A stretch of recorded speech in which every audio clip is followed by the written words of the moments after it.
Good evening, everyone. My name is Miles Stacks. And tonight we are here live with you for some interesting and very important conversations. Will speaking on the police brutality, especially the incident that happened last night in this past week in Wilmington, Delaware. There's a murder of a 19-year-old Kadir Skinner by Wilmington police officer. So we will be speaking more in depth, also trying to get more details as well, bring more awareness to police brutality in our communities, and also community engagement and community building on what we can do to improve our community together. So we'll have a couple people on as well. Hey, son, thanks for tuning into live. So we'll have a couple people joining the panel as well. So it won't just be me. And for people unfamiliar with the situation, I will show a clip from ABC News. It'll give you the backstory as well. Again, it was a 19-year-old. His name is Kadir Skinner. Unfortunately, he did lose his life. He was shot fatally by a Wilmington police officer from fleeing the scene. From the police reports, they said that he had a gun.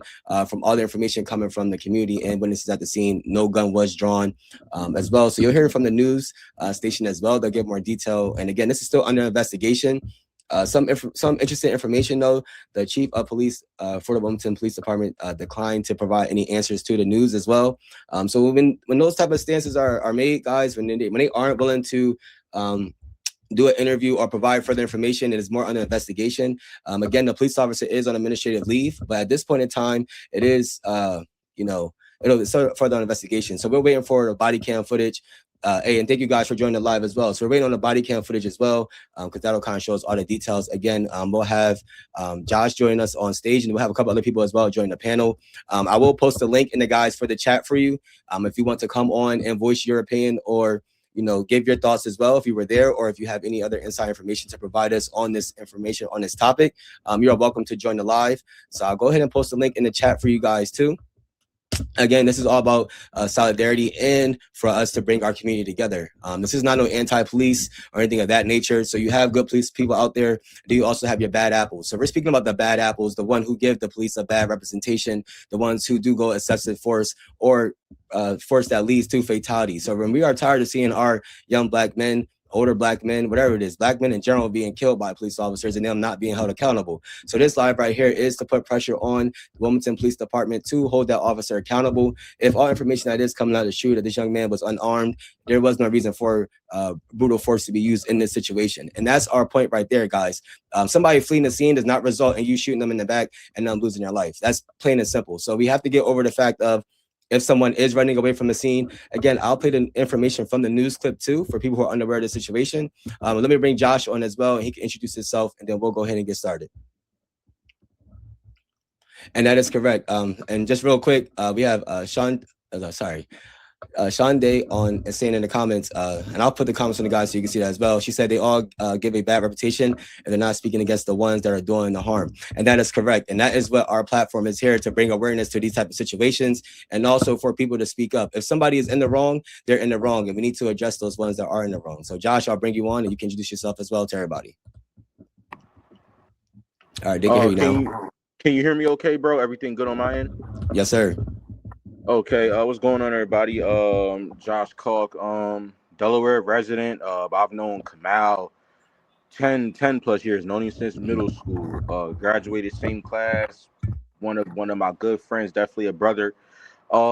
It's this situation. Before I'm not gonna say too much, but I just want to have to give my thanks to you, bro, as well as all the other people. I do want to give a quick special shout out to my boy Patrick. I know he's tuning in as well. Shout out Pat. I know he's tuning in, and I want to give a special thanks to Unsolved and 302 Delaware Pulse.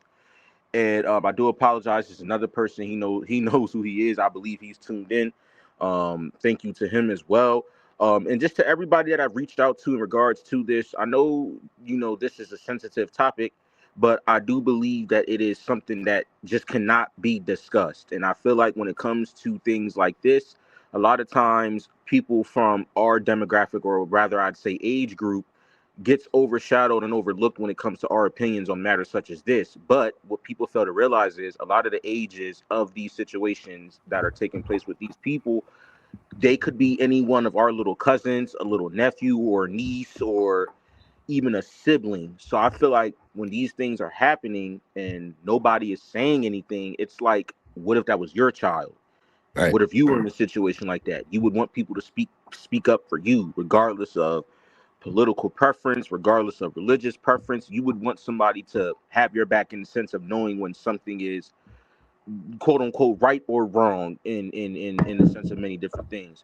So I felt like this discussion is needed, and I know it was kind of like real fast that we put this together. So I'm happy that we were able to put this together. And I just wanted to give a quick thanks to everybody, RJ as well, just everyone that shared it and put it out there and Right. wanted to listen. And I'm just really glad that people gave us, in a sense of being welcoming with us doing this, because I can just be honest. There's probably some people that say, what do these guys know? They're in their 20s. What do they know about anything? But life is life. Things can happen to anyone at any given time at any age. So these topics and conversations, and situations, they are sensitive in nature, but they have to be had. So I'm glad that you were able to, be kind enough to utilize your platform and put your platform out there as a launching pad for this to be discussed. So I definitely appreciate that. Of course, bro. And we have a couple other guests as well, Joy and McCare. Just give me one moment. Just want to welcome everybody into the live as well. Again, we're speaking on the unfortunate fatality shooting from the Wilmington police officer, 19-year-old Kadir Skinner. Unfortunately lost his life due to the injuries. So again, we're speaking on the police brutality in our communities and also what we could do as a community to build and move forward. So this is an open and honest conversation. The link that I posted in the chat, guys, if anybody wants to come on the stream, they can voice their opinion. Again, keep it as profanity free as you can, you feel me? But voice your opinion and let us know what you're thinking. So I'll bring Joy on and Makib, not McCare. Makib, I'm bringing you on as well, sir. So I'll let you two introduce yourselves. Then we'll play the video from ABC News, and then we'll go ahead and get started on the topic as well, guys. All right, we can hear you, Makib, and Joy, if you on mute, we can hear you as well once you take yourself off mute. How you doing, man? I'm trying to finish up my little bit of dinner I'm eating, man. Oh, you good, you good. Look, all right. So what I'll do is, look, we can do this. I'll bring you on stage just in a moment. Let me play the video just to inform people of what's going on, and then we'll start the conversation from there, okay? All right, no problem, sir. And the same thing, and I'll bring the video up for you guys. Again, this right here is from ABC News. So I'll go ahead and make this full screen. Let me do this real quick. Shooting in Wilmington, Delaware. Now, overnight, officers say they were forced to open fire, killing a 19-year-old man. And the victim's family is disputing police claims that he had a gun, and they're also demanding more answers from officers. Let's go now live to Action News reporter Becca Hendrickson from the scene with what we know so far. Becca. Christy and Tam, we're with the family right now. They're about to give us an update. Again, they're disputing police version of events, but it all happened right here around me. We're at 24th and Carter in Wilmington. Take a look at some of our video from overnight. The victim's father came to Wilmington police looking for answers about the police shooting death of his son, 19-year-old Kadir Skinner. His family says he was with a large group running from a dog before he was shot by police. It happened around 11:15 last night after a foot chase near 24th and Jessup Streets. That's about 500 feet from where we are in Wilmington. Police say Skinner came out of a house and pointed a gun at a crowd that officers were monitoring, then took off. An officer shot Skinner during that encounter. Police say Skinner was then taken to the hospital where he was pronounced dead. Skinner's family, again, is disputing the police version of events. Witnesses say Skinner was not armed, and his sister also has questions about his transport to the hospital. We don't know what took place from the scene in the police car to the hospital. I don't know if my little brother had a fighting chance. I know they didn't have a gun. How did my son get shot in the back? Twice. I want to know, how did my son wind up in the police car shot with handcuffs on? Unanswered questions here. We have learned at this point that the officer has been placed on administrative leave and that the Delaware Department of Justice is helping handle this investigation. Again, we're hoping to speak with the family any minute.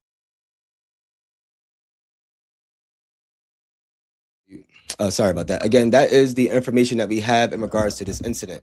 So some interesting points that were made throughout this, throughout the interview, and as well from ABC, for you guys to hear. So initially, it was a large group of people that were fleeing, that were at a scene. And if you hear what they said, they were running from a dog, and then the police are saying that Kadir had a gun that was drawn at the crowd. So if anybody knows anything about realistic situations, if there's a group of people running and there's a dog loose, a lot of people are going to be running their own way. You feel me? So yes, a large group of people may be running different directions, but that police statement coming out and saying that he had a gun pointed at the large crowd, it doesn't work hand in hand on with the story that is being given from the witnesses that were there or from the community at hand. So that's why it's very important for us to hold the police accountable in this instance, where you have to, it's not hold their feet to the fire, but in this quote unquote, hold their feet to the fire. We need answers, and we don't need BS. We don't need filler busters. We don't need anything giving us to lead us off the trail. And that's why it's important for body cam footage to be released. It's important for that cop who was on administrative leave,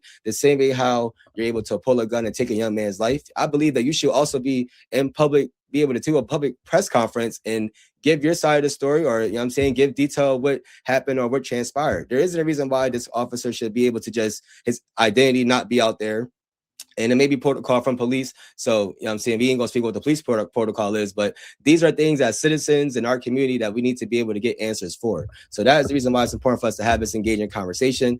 And it's also important for us to see what other information can be provided to us in the time being until all the details on this case is brought out. So I'll go ahead and bring our other guests on live as well, and then we'll also continue the conversation from there. Sorry, McKee, Joy, are y'all good now? Yes. All right, perfect. So what's your guys' thoughts on this situation that transpired? For me, I think it's a one, because I know the area. It's a little bit of like, the story doesn't seem believable, right? Because the street, there's houses on, it's a road, it's you know, townhouses in the city. So if he came out of the house and pointed a gun, but the cops were monitoring, like, it just doesn't make sense. Because putting a gun from a house on the block while a group of people is running by to a loose dog, like, where's the dog? Why wasn't the dog shot? Like, there's just so many different questions that could be asked. And I mean, I feel like we need more information, but I also think that they will give limited information, right? Because that's the whole concept of police goes back to, you know, my soapbox of the thought process of we need to, you know, change things that was handed to us and try to reform all the way together. But I definitely think that we need more information. But I think that this will, as unfortunate as the situation is, I don't think that people are mad enough for something to actually happen. And Makib, I'll let you give your take on it as well. Go ahead, sir. Oh, you still finishing up the meal? I don't know if he's able to hear me. He may have to join back on. All right, so sorry about that, y'all. All right, but yeah, to Joy's point, the community isn't outraged enough, and that is the problem right there as well. So when we speak on being outraged, it ain't about, you know, we've done enough protesting, we've done enough rioting. We need answers, we need actual change, and change starts within, guys. So it does start with us being hands-on with our children, hands-on in our community. So there isn't no victim mentality or victim blaming in this situation. At this point in case, again, like we had Shonda in there, or sorry, it's Shonda in there speaking on, just because there's a large crowd of people does not mean something is wrong. And that's correct. People have to understand that when you see a large crowd, whether it's minorities, Black people, white, Asians, no matter the case may be, that does not mean that people are up to no good. And that, again, excessive force needs to be used in a situation like this. Another thing that needs to be addressed is, why is it always shoot first and not just try to either detain the situation, de-escalate the situation?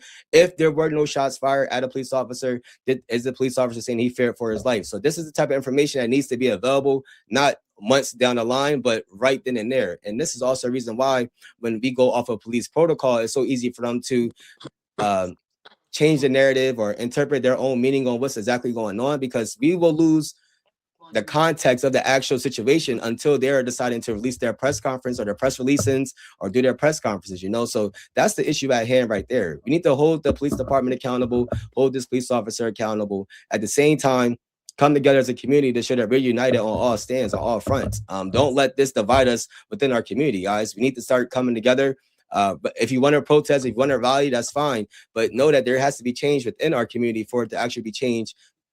You have to change within. That's number one.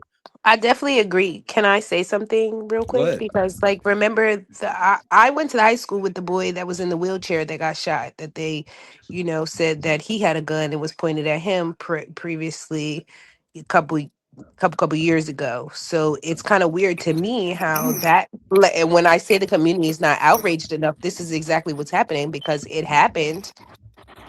You may see the little stories on Facebook, but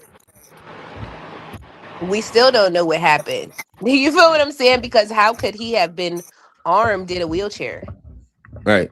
You feel what I'm saying? So it's like, it's just a consistency of history repeating itself. And again, even the history of rioting and protesting, that gets us nowhere. We don't get anywhere with that. Like, it's just the thought process, not reinventing the wheel, but it's just more about, thinking of another way because it actually needs to happen another way. I know for a fact, I went to high school with a lot of Wilmington PD, right? I went to, there's like a prison, there's like a school to police officer pipeline at the particular school that at St. E's. So like when you see a police officer and you went to high school with them and you're familiar with them, it's kind of a different situation because you know them on a personal level, but they maneuver under these rules that are unrealistic. And then as a normal person, they're, what's a nice way of calling somebody? Not able to protect themselves. So they're not able to protect themselves with, on a regular as a personal, but now they're given a gun and a badge. And if you can't protect yourself with your hands or without anything, imagine what your first thing to do is, because you're a punk in a sense. And go ahead, Josh. Are you able to hear me okay? Yes, sir. Okay, so with this situation, to start things off, first and foremost, I want to give my thoughts and well wishes and send love to the family of Kadir Skinner. Often enough, and I don't want to get too sidetracked, but you have situations like this, and we've seen, and I feel like we've grown up, meaning from us being in middle school and high school. I feel like all of us on this panel, and there is some people in the comments that can probably relate. It feels like we grew up, unfortunately, with having to see these situations in 4K, meaning, similar situations, not necessarily policed powered shootings, but the Trayvon Martins and the Eric Gardners, and we can go on and on and on. I feel like a lot of our generation had to grow up seeing these things and not really fully knowing like what we're seeing. Because yeah, you can take something at glance and say, okay, they did this, but just like we're unpacking this situation now, when you dig more deeper and see how deep it is, realizing that yes, the situation is the situation, but that's only like a fraction of what this truly means. It's saddening because you have a situation, and going off of what was told, they said that it was already, and I believe someone in the comments said it as well, that it was a gathering outside and they were monitoring it, and then he comes outside allegedly, and they said that the police said that he pointed the gun at the crowd, and when they tried to approach him, he took off. And the first thing that I thought of, and I said was, well, as they're chasing him, did he turn around and brandish a weapon that they're saying he had on him? Did he attempt to try to, use the weapon and use it on someone? Because I look at it like this: if he didn't, and if they had to use some type of force to get him to stop running, that could be, still disheartening in itself, more understandable. But the fact that, and one of my friends, shout out Lex, she said it best, and I'm saying this in a respectful way, but for them automatically placing the officer on administrative leave, in my sense, shows that no matter how the situation unfolded, that officer didn't go by what he was taught in the academy. He didn't go by the conduct and the policies that the Wilmington Police Department have set in place for their officers to abide by. And I feel like that's the biggest thing of this scope that I feel like a lot of the Wilmington residents should be angry about is, yes, the situation is disheartening in itself, but that's not where it ends. You guys still have to deal with the Wilmington Police Department, hoping that if a situation happens and you rely on them, that they will go out and do their job. And that right there is disheartening, because someone else on Facebook said it. I forgot who it was, but they said it's bad enough when a lot of African Americans commit crimes against ourselves, but it's even worse when these crimes are committed by the people that are put in place to protect us. And when that happens, who can you trust? Who can you turn to? Who can you rely on? And I feel like that's why the community is in such a disarray right now, is because you could see a cop car drive by at any given point of the day and not think that these are going to be the people that you got to watch out for. You know, like we always hear stories about how there is police that are quote unquote crooked or don't always go by the book. But let's just call a spade a spade. It's one thing, you know, it's as they always say, you know, you got to watch what's going on in your backyard. But what do you do when there's trouble at your front yard too, at your front step? What do you do then? And I feel like knowing that these people are put in place to protect and they're not protecting, seems like they're just protecting themselves, you're going to have a problem. And I feel like the community is at a standstill. And you know, as Malcolm X said, the price of freedom is death. And I don't mean death in the literal sense, but just some old things have to die out. We cannot keep going down the same path of, let's go have a protest, let's go have a march, let's go tear some stuff up. I And agree. boom. Josh, can I ask you a question? Yes. So I know you mentioned how they're put in place to protect, right? Yes. But the full concept of the police wasn't to protect, right? Because if you think about when police were created, it all inception happened during slavery. And their concept was to do nothing other than to retrieve the property of the white man, right? Which was the slave owner, which was the slaves. And I mean, and I'm saying this in a sense of like the parallels are so similar that people don't look that deep into things, but realistically, they were designed to hunt and kill and bring them back, right? And Yes. it's just happening in modern day, and as people are just being used as collateral, but the system is working exactly how it was designed to work because it was never designed for us. Hence the Nah, I reason for the agree. Black Panther Party. Hence the reason for the different things that were created in history to combat and go against the police. You feel what I'm saying? So it's like, one, the outrage is not enough, but two, the education is not enough. And it's like, if we're ignorant, we're going to continue to try to rely on a system that's not created for us to fix our problems. You get what I'm saying? So it's kind of like a miseducation, and it's rearing its head once again. And I'm just playing devil's advocate. The reason I'm asking is because, like, I think in my brain I'm smarter to know that the police, or I'm conditioned to know that this is what's going to happen because, one, in my lifetime I've watched Black men get killed consistently. But two, I was raised by a first generation segregated school in New York. So it there's a difference in like what you're exposed to, I think, that gives you the thought process behind what you do. You see for police for what they're for, or what the concept is of police, or do you see police for what they actually are? I agree. And to answer that, was I good to answer that, Mal? Am I okay to answer that? Yeah, you good. You good. Y'all good. Y'all good. I'm applying back to the people in the comments. So if I'm not So, speaking, you guys are fine. Go ahead. okay, yep. So, and I appreciate your thought process on that too, Joe. I appreciate your statement. To answer that for you, the reason why I say what I say is because it's kind of like I started the sentence and you just finished it. I feel like is both sides of the same coin. Because yes, to end it off, yes, we know deep down inside what it truly is. But in order to get to the root cause of what it truly is, you have to discuss what's already on the surface level and being projected and being seen by the public. You know, kind of like propaganda. We know that from what we're told and what it's portrayed upon, that the police are here to protect and serve. It's in the motto. But we know that that's not always the case.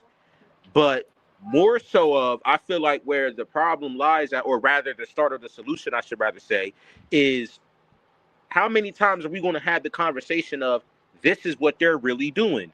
Just like somebody said in the comments, we've seen time and time again, many incidences happen around the globe and even in our own state where we always knew that the police officer wasn't 100% in the right for what they did. So my whole thing is, how much more protest? Now, discussions always have to be had. You have to talk about the issues. But how many protests and how many videos are we going to see of people burning up, you know, businesses that have nothing to do with the issues at hand, burning up the same communities that this violence is plagued in? How many times are we going to have to see the same thing played in repeat until it clicks in our head that we, like you just said, Joy, we already know that it's not what it's all cracked up to be? And I feel like a lot of people are holding on to the, well, let's go out there and, okay, you can protest, you can, but what are you doing in the sense of making this situation like, okay, where it's not just a taboo. It's been not taboo, but a lot of and I'm gonna be honest and say it, I'll take the bullet on this. A lot of city officials and governors and mayors act like it's taboo. They act like these problems don't happen. They act like they can't turn on the news themselves or reach out to their constituents and know what's going on. So how many times do we have to see these situations? And also, what a lot of people have to like check their pride at the door with, in my opinion, as well, is we get it. We know Wilmington isn't the greatest of cities. We know that it has a history of violence, crime. We know. But how long are you just going to sit there and paint that picture as that's what it is until you start to get to the root of, you know, crime can't be automatically just control, alt, delete it. It's gone. But we got to crack down on this. We got to limit this. We got to see what the root of the problem is. Because just like that one community representative said in that viral interview when they were speaking with the mayor of Baltimore, he said, as the saying goes, it takes a village to raise a child. But what do you do when the village is stupid? It sounds funny, but it's true. When you have a lot of, as you said, Joy, miseducation and misinformation being put out there, you might as well just kiss everything that you're doing goodbye, because what good is it of you doing something if people don't know what you're doing? You can go out there and say, tell, and show somebody what you're doing, but if they don't know why you're doing it, then what good is it? And I feel like a lot of these city officials and everybody that is involved in this situation, the investigation, I feel like they're on a microscope right now, because this isn't the first, second, third, fourth, or fifth time that things like this has happened in Delaware. But now, as you see through the years, the age gets younger and younger and younger, more questions, less answers. And it's to the point where people are fed up. And I'm not saying this to put this out there, but I do have to say it, just like I also said the other day, and I'll be finished. How is it that you have third world countries and you have other continents that are smaller than the United States of America that have successfully either overthrown their governments or at least challenged it into the sense to where the government or the people, the higher ups, had no choice but to at least listen to what they said and to try to come to common ground? It feels like a lot of times when it comes to situations like this, the African-American community is like getting kicked in their behind, but they're allowing themselves to get kicked in the behind. Because just like you said, Joy, like the stuff is out there. You don't have to search. This is not back in the day when things were segregated to the point to where we were blocked from the knowledge. Google is at your fingertips. You can see with your own two eyes what is going on in your own neck of the woods. And the fact that a lot of the people who are put into positions to try to challenge what has been set in place already for hundreds of years are just turning a blind eye. Like I said, I haven't heard no officials really speak about this, but yet they're talking about, and not to be rude and no offense to them, but I do know there was a high profile bill in regards to the LGBTQ community that was just passed, and it's no issue with that being spoken on because it's of importance. But I've been hearing a lot of community officials speak about that, but have not even opened up about this. And mind you, this situation has spread it like wildfire in the past 24 hours. And so the fact that a lot of these people from the city of Wilmington, the people that matter, the people that do have a voice, have not said anything is what bothers me the most. Because this is something that you just cannot. This young man's family don't even have a clue as to what even happened 100%. They've been probably told so many different stories that they don't even know who's telling the truth or not. And I feel like in times like this, regardless of what you're looked at as, you took that oath and you took that position of power, and you're supposed to have the people in mind because the people went out and voted for you. So the fact that you guys aren't speaking up enough or saying what needs to be said, you don't have to know it all. Just like you don't have to understand to understand. But the fact that a lot of these city officials and city representatives, and I've even heard like the NAACP of Delaware, as Mr. Booker has said in some statements, is people that need to address it, bring it to the light, because our voices are powerful, but it shouldn't have to take the everyday citizens such as us to bring this to the forefront when there's people who are tax dollars pay their salaries that have not even said a lick of anything about this is what really pisses me off. Well, and I feel see, like that Josh, right there is one of the hold main on, things Josh. that has to be discussed. Yeah, no, to your point, Josh, and I agree with everything you just said, but that last part, I'm gonna just reiterate this. It is our point in the community for us to, you know what I'm saying, be the spokesperson, to be in the forefront of this. Because again, if we want to put this on city officials or the people we vote to be in power, it's clear as day. I tell people this all the time. Listen, once somebody joins, if they're a politician or they're in a city council, once they agree to become a person that we put in the office, they still are colleagues with these people. So they're not going to do anything to ruffle any feathers. They're going to do everything to protect their pension, protect their salary job, and protect their income. Feel me? So they're not going to put their career on the line, because there's only select few people who actually do that in politics, who put their career. If you have your civil rights activists, people who actually put their careers on the line, their lives on the line for things like this. So it's clear as day that our city elected officials do not have the same sense of urgency that we have as citizens. So it is on us to, that's why I call this, we speaking on police brutality, but we also speaking on community building. So it's very important. It's very important for both of those things to be going hand in hand. We need to, again, hold the police accountable for when they're in the wrong, but we also need to hold our community accountable to grow, to change this mindset of staying in the victim mentality. There's no reason why, like how we mentioned earlier, everybody has Google at the tip of their fingers. You still shouldn't be miseducated on your laws or the laws at hand. You feel what I'm saying? You should know when you're in the right and when you're in the wrong. So we have to be educated on all standpoints. And educated does not mean go out there and spend your go in debt, get student loan debt, get for a degree that may not be worth something. I'm talking about be educated on all aspects in life.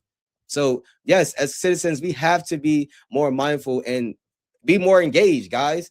It's not about letting the city elected officials take the brunt or for them to be a spokesperson for you. You vote them in the office, but if you don't see change, like we have somebody in here speaking of, we need a civil action. You know what I'm saying?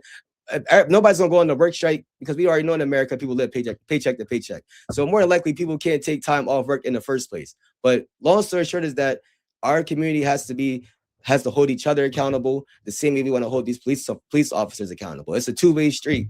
So again, not putting blame on the victim in this situation or any situation in regards to police brutality. But again, we need to be in the mindset where we have to look forward to moving forward as a community. Stop always looking to point the finger at people and look to come together and actually join forces. That's actually going to be the change and the mindset you need for a change to be initiated. Because change won't happen when you're divided. If there's the divisiveness in your group, change will never come. So, Makib, if you want to give your piece as well, and then Joy, you can respond. Man, can y'all hear me? Yes, sir. I've been going in and out, man. I'm just glad that the young people are really taking the baton. I'm listening to y'all, man, and everything that I'm speaking on, y'all are articulating, because my articulation might not be as good as y'all's, but to hear y'all speak, man, and to put it in the proper text and form, I'm just sitting back, me and my wife just listening to y'all. It's like, listen to them young brothers and sisters go. You know what I'm saying? And the baton needs to be passed to y'all in my mindset. And trying to think of the words I need to say. Oh, that's you know what? To sum it all up, um, I had a brilliant idea today to formulate uh, the Black Street Caucus, and listening to y'all speak, that's what needs to be done, because the elected officials, they have something called the Delaware Way, and that's like people my generation. They ain't coming out of that block, brother or sister. They're not coming out of that block. That's where they're gonna stay, and they've been paid off, they've been bought off, and they're really no good. You know what I'm saying? And I hate to say it like that, but it's the truth. The black elected officials have been bought off, and they're no good. So you have to look past them, and what you have to do is hold their feet to the fire, like I heard one of y'all say. But you need to formulate a strong caucus, a coalition of young brothers and sisters such as yourselves, and a few sprinkle seasoned saints in there like me to push this ball forward. Because if y'all don't do it, this generation it's over. So I'm just sitting back listening, man, and I don't even want to take up y'all time. I just want to sit in, and listen to the conversation that y'all having, really truthfully. Yes, sir. And again, I appreciate McKee for coming on and giving your thoughts as well. And to your point, we do need more young people speaking up. This is exactly why we went live tonight to speak on this topic. Again, if you're just tuning in, there was a 19-year-old named Kadir Skinner. Unfortunately, he passed away due to sustaining gunshot wounds from a Wilmington police officer. The police officer has been placed on administrative leave. Some more information is coming out. It was a look. This is the problem, though, guys. The real problem is that we have been asking for change since segregation, desegregation, since Jim Crow, since we've been saying after the 1865. You feel me? So we've been looking for a fair piece of the pie in America. At some point in time, it's going to keep rearing its ugly head, and the truth is very hard to accept, especially when we are citizens who helped build this country. But when a country or a system is not designed, and it's not about being successful per se, but when it's not designed to protect your everyday rights, that is something that we have to do something in regards to. So like McKee said, we've already tried the point of putting people in the office, putting people in politics, putting people in city council, everything. We've already tried all that. We have a lot of representation of our of black people, or you want to call us Moors, whatever you want to call us, minorities, however you want to label us. We have a lot of us in these positions, and things are still not changing. There are countless videos that you can find online, whether it's in Delaware or around the country, of police officers taking excessive force and taking our lives. Now, again, do they take other races' lives? Yes, but we're not speaking about other races, because we're speaking about our community and the impact it's having on us, on our children, and it's going to be our grandchildren eventually. So we don't want it to just a baton being passed on of trauma. There has to be somewhere where it's stopped along the way. Is it our generation that's going to stop it? I don't know, but we have to be the ones to at least, again, hold their feet to the fire to really inspire change within our community. And it's not nobody blaming our community for these tragedies that's happened. Police were put into place not to protect and serve, guys. That's what they use as far as their slogan and everything. And I myself, be honest with you, transparent, I was in the process of going into being a state police officer, but it was a moral compass I had to accept, where I'm pro-black and I'm very forward straight with my community. I wouldn't be able to be a police officer in that case, because they're designed to either put us in jail or people that they assume as danger in jail. You feel me? So it goes so much deeper in our history and the roots of how we're treated with these police officers. Joy, if you want to go ahead.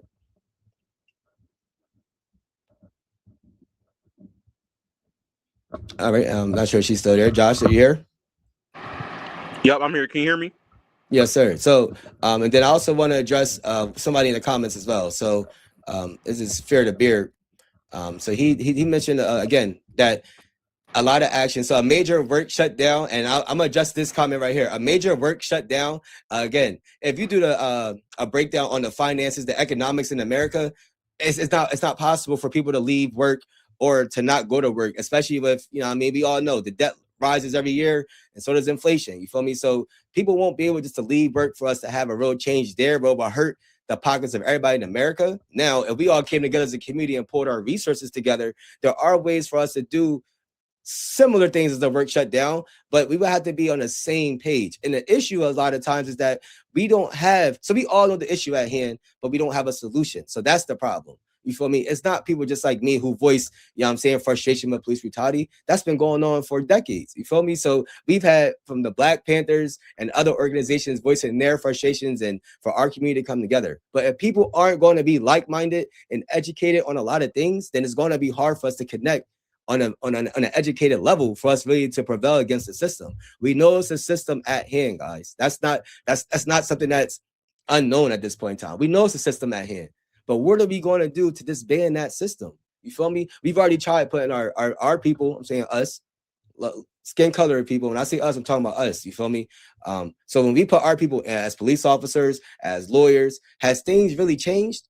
No. So that's my point. You feel me? We've already put ourselves in position to be on that side of the law to prevent things like this. Oh, we're thinking, oh, hey, Lil Johnny, go become a police officer or a lawyer, you know, so you'll be able to protect our people. You'll be able to serve our people in court if it came to that. Guys, more than likely or not, they're going to turn blind eye when the check is on the table. You feel me? Because it's still a career, it's still a source of income. So like Makib said, we already have people in city council. But once you get in those rooms, they're not always going to want to step on everybody's toes, because in their eyes, how can I get to that next position? It's the same thing at your career. You know what I'm saying? The job that you're at or the business that you own, you're not going to step on everybody's toes to get where you want to be, are you? No, you're going to play the game. So these people are in position, yes, that we may vote in, but they're playing the game. And playing the game it's a long-term thing. It's not short-term, so it's not going to happen overnight. If you guys have anything to respond to that, go ahead, Joy or Josh, go ahead. I have one thing to say to that. Go ahead, McKee. If the like you said, if the people was unified and we had their back, you know, regardless of what they did, we voted. I hate to say this, but I do love to say this, monolithically on one block, on one accord, and we had that strong back for them to allow them to maneuver how they needed to maneuver. If they really wanted to maneuver that way, we had to put those type of people in position. Then they wouldn't have to worry about, stepping on somebody's toes to get that next position, because we would usher them into that next position by the power that we had behind their voice. Right. You know what I'm saying? So if the people would come together and control our politicians, meaning hold them accountable for everything they do, and also stand with them even when they have their shortcomings, and not just, run away from them so toughly, then they would see that we had their back and they would be able to move a little bit thorough. Oh no, correct. Not sure if you had cut out, sir, but no. To your point, and that's everything. The ones that could be to fill those positions, like Sister Sinead Darby. You know what I'm saying? Yes, and that's our Black Crockett. And I'm gonna put them plugs in there because I want this audience to know who's for the people and who's not. But if and I'm gonna get off here right quick, and I'm just gonna sit back and listen. But if we stand behind our Black politicians unapologetically and just say this is what we want, and, because unapologetically being Black is better for the whole country anyway. So we have to get away from being afraid of being unapologetically on a point agenda that we're on. Even Obama was afraid of that, and he was sitting in the biggest seat that you could sit in. So if we have the push behind our people locally, I believe that that's how we're going to get that job done. But it's going to take some strong individuals that's fearless, because they're going to come at your jobs. They're going to come at your children. They're going to come, man, they come all kinds of ways at me, brother. But if we can get some fearless young brothers and my brilliant minds like I'm hearing tonight from you and your panel, I believe, man, we heading in the right direction. I'm going to put my thing on mute. All right, and I appreciate that, sir. And Linda, to your point, yeah. So she said 70% of Americans are going through medical issues, and the pandemic affected us. Affected many. Sorry, not everyone is awake, unfortunately. Okay, so to your point, yes, we all go through things. Like, you feel me? I'm a diabetic myself. I'm a type 1 diabetic, so I personally deal with my own medical issues. But you see me here on live, engaged with you guys tonight, right? So the COVID, the pandemic, like, everybody was affected by it, but it's still not a reason to not be informed on how to, conduct ourselves as a community. When I say conduct ourselves as a community, that's just not prevent us from coming together. That should not prevent us from being able to hold a conversation like this, and then tomorrow we have another conversation like this that's actually implement and change. So there's nothing wrong with, everybody goes through their medical struggles, their financial struggles. I get that, but if we're looking to build our community up, we have to be able to put those personal struggles aside. And that's where your community, you should be able to rely on your neighbor. You feel me? It's the same thing if you were to go to church, they tell you turn to your neighbor and say a prayer or give them a hug. You feel me? Or greet your neighbor. You feel me? So have that same mindset in our community. That's all I'm saying. It doesn't have to be financially or anything of that nature. Just overall support. If you see somebody out there preaching a good message, or like you guys mentioned, Sinead Darby, as far as being one of the members who are for our people. And I follow her on Facebook, so I understand exactly what you guys are speaking on. And I followed her on Facebook, I think, before she actually got elected in the office, and I've been following her journey ever since. You feel me? So I'm young. I'm not going to be educated on every topic, but that's where you follow people who are either more educated than you or that know a little bit more than you, and you just support what they're doing. If they're creating content, if they're over there, not just creating content, but they're over there pushing a message, or if they're telling you to vote for them in office and you agree with what they're saying, then that is something you need to go ahead and support. So again, it's not always financially, it's not always about that portion of it. So we all dealt with the pandemic, but the pandemic started in 2020. We're in 2026 now. Are there still lingering effects from it? Yes. But at the same time, how we just seen Elon Musk become a trillionaire, there's still ways for us to, you feel me? There's still ways for us to make money. We can't look at the landscape that we fall into the propaganda that America feeds us. We've been falling into that trick for how long now? You feel me? So I hear what you're saying, but I don't rock with it because I just can't see it from that lens. You feel me? At the same time, there's no way that our people are struggling so much and from everywhere, but we're still seeing people reach new heights and striving past their goals. You feel what I'm saying? There's no reason why there was an Asian community issue. They got their whole reform, but our people been dealing with issues and we don't have those same protection, those same rights. Nah, I'm not rocking with that. And I don't care if we keep putting people in office. We need to put the right people in office for us to get change. So I'll bring Josh back on too. Again, if anybody else wants to join, the link is in the chat. Again, this is an open discussion, and then this is all community building. And Linda, I agree with you. The few can actually change. Eventually, they will join. But that's why we have to keep pushing a message like this. You feel me? So your standpoint is great. There's nothing wrong with that.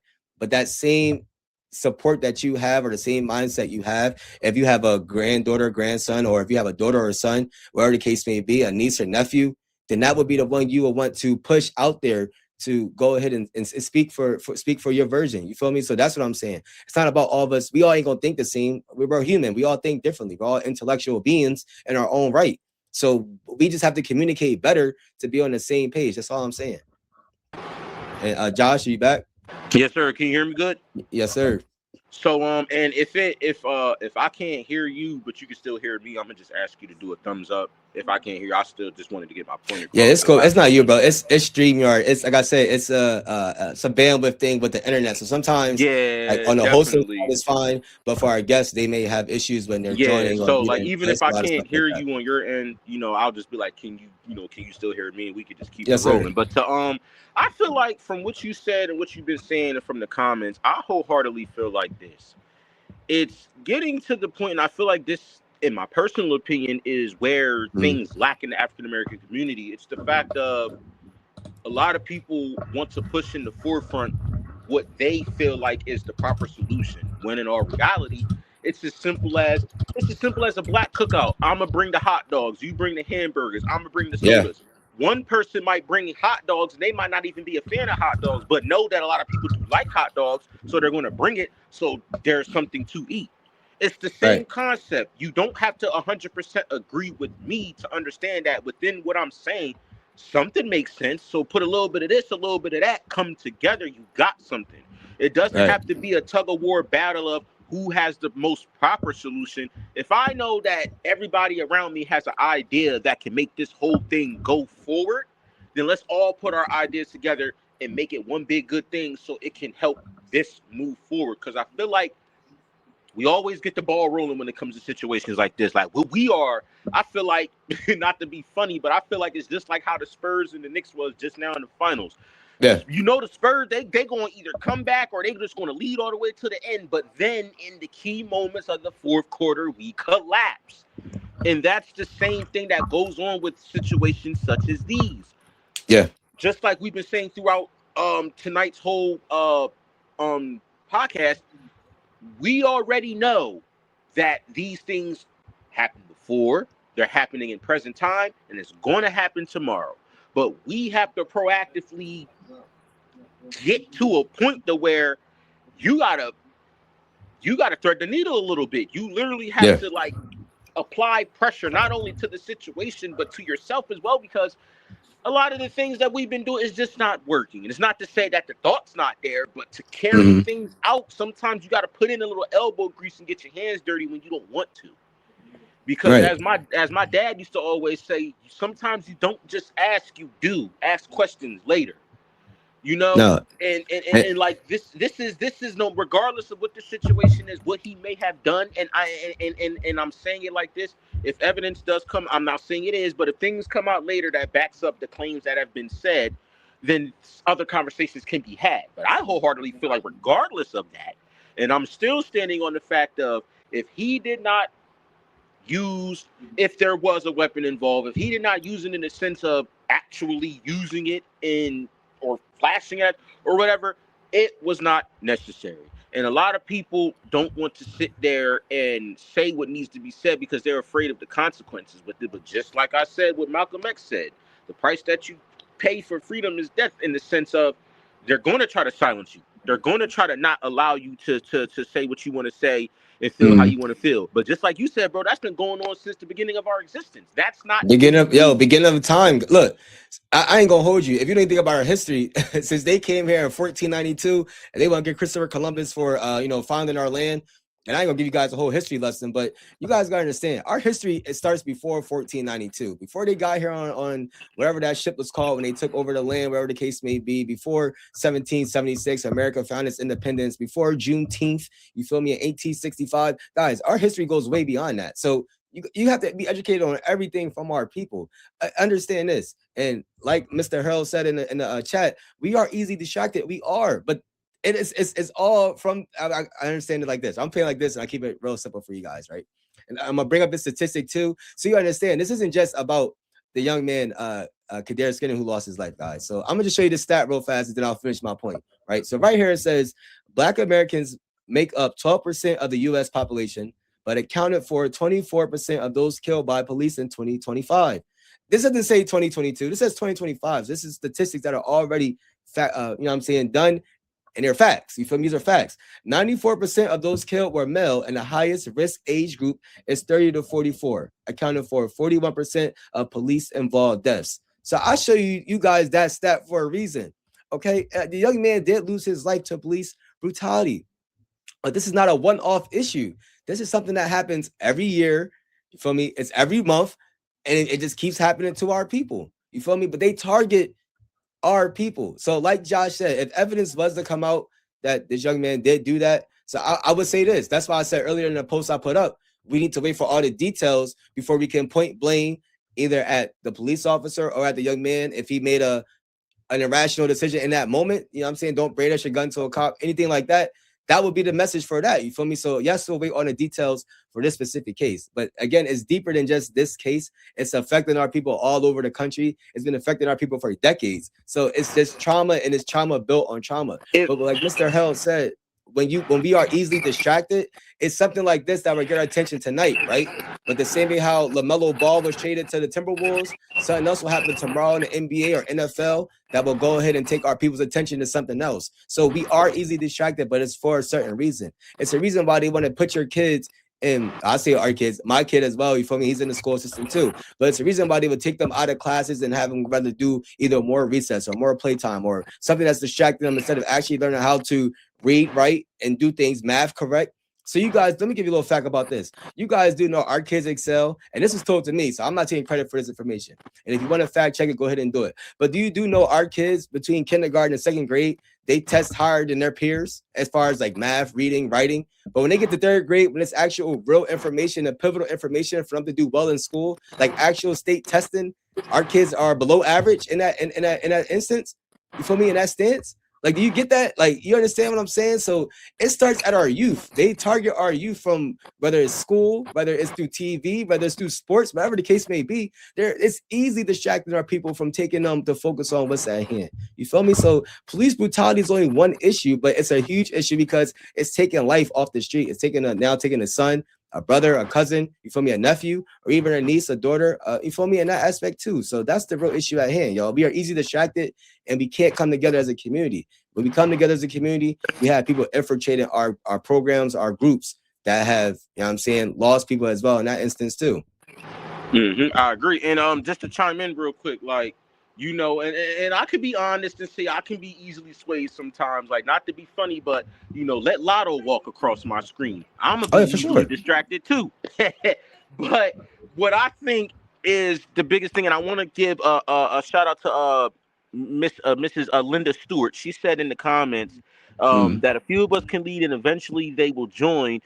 It starts with hosting our own town halls and inviting the politicians. They have been ignoring phone calls and emails from the public. I got to come out and say it now. Once again, I'll take the bullet for it, but it's good to have politicians come out here, but how can we have politicians come on here and speak about what matters when they not even taking their own life into effect? Because I've seen about 3-4 articles, and this isn't just no making stuff up. I wouldn't dare say nothing on here that's just hogwash. There's about 3-4 representatives right now, Ortega, just saying, there's a couple representatives right now that are under heat for personal matters. I won't disclose what those matters are, but for personal matters. So if they can't keep things under control in their own backyard, how can we rely on them to keep things controlled within their profession?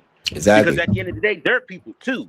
So I say that to say we have to start thinking of solutions of our own. And I've said this quote, like, I don't know how many times throughout this podcast, but the price of freedom is death. And Malcolm wasn't wrong with that in a sense. Not to say like in the physical life sense, but you're going to get challenged. It's just going to happen.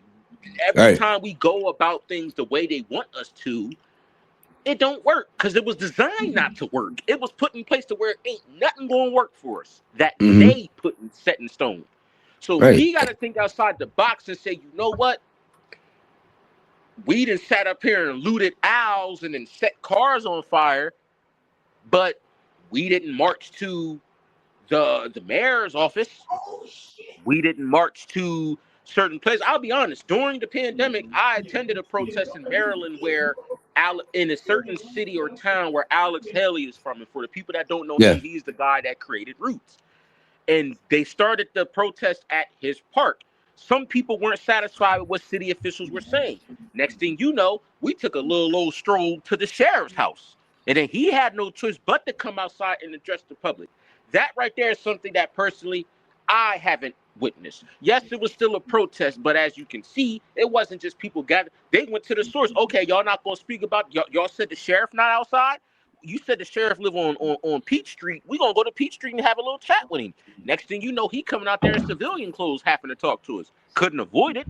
I feel like the people that have to answer to certain things like this, a lot of the African-American community keep giving them a pass and keep making the target point, the youth is troubled. You got kids having kids. They don't want to learn. They don't want to educate. That could be true. Yeah. But those are personal matters that can be handled. It's a double-sided coin. You still got to address the fact that these people who, like I said, our tax dollars pay for what they're supposed to do, and they're not doing anything. Yeah, we're not supposed to solely rely on them because they're not reliable. But like, you do got to address these things. Like, what are you here for if you're not going to do anything? At least talk about it. At least address the public's concerns, because y'all come at us, want to lock us up, throw away the key when we go about things wrong. But when we try to go about things the right way, quote unquote, what y'all want us to do, we still don't get the results we're looking for. That's why sometimes that's why it's a song that my parents used to listen to. And the guy says in the song, it sometimes seems like you got to do wrong before they notice you. And sometimes that's true. The right decision sometimes is the wrong decision. You got to go against the grain for them to really see you. They're not going to see you until they see you. And I feel like and to your point, Josh, and not to cut you off, right? To Shonda's point, right? No, you're fine. And Shonda's point, she said the real issue is that every race has been conditioned to fear us, stereotype us, and see us as a threat. What's even sadder in that the conditioning has run so deep and got us divided against each other too. So Shonda, to your point, yes. And this is why I say we have to be, when I say educated, and again, I'm not speaking about degrees, people. I'm talking about educate ourselves on our people's history. So when you look at around our people around the world, so not just in America per se, look at how other races treat our people around the world, and look at the impact we've had in other cultures, whether it's in Spain, in Asia. I'm just saying, look at the impact we had around the world.